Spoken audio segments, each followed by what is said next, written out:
NYTIMES, Emery Lindsley was addressing her food and beverage staff at the Omni Corpus Christi Hotel in Texas in 2012 when a corporate executive suddenly placed his hand over her mouth to keep her from speaking.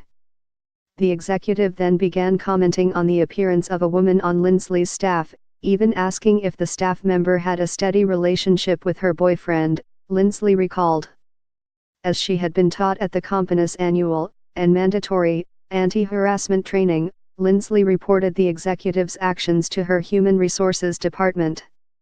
"I went to HR and said, 'You need to do something,'" said Lindsley, who made these allegations in a lawsuit she filed against Omni Hotels and Resorts and its parent company in October.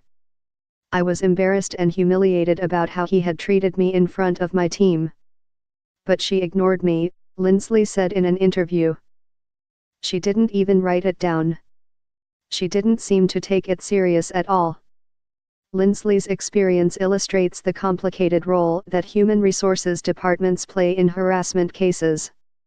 The recent outpouring of complaints from women about mistreatment in the workplace has included numerous accounts of being ignored, stymied, or retaliated against by human resources units, accounts that portray them as part of the problem, not the solution.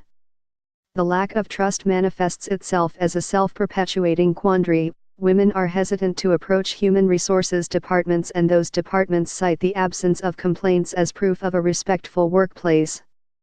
A 2016 study by the Equal Employment Opportunity Commission reported that of all the options available to workers experiencing harassment, avoiding the harasser, or consulting with family members, the least common response of either men or women was to take some formal action.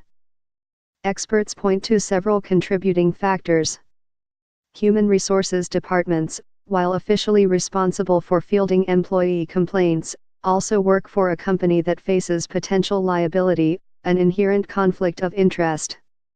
And for some human resource officers, conducting an investigation into harassment allegations against a top executive or star performer can be hazardous to their own careers. The result can often be that human resources personnel are more inclined to suppress allegations than get to the bottom of them.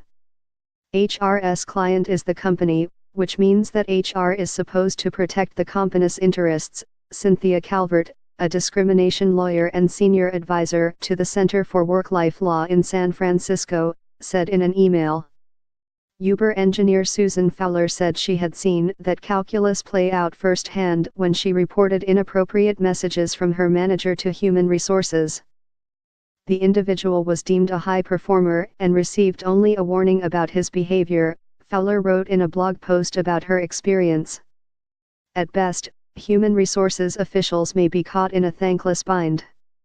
It can be very lonely being a human resources professional in an organization, said Carol Gordon, who spent 3 decades as a human relations officer in the banking industry and now runs a consulting firm.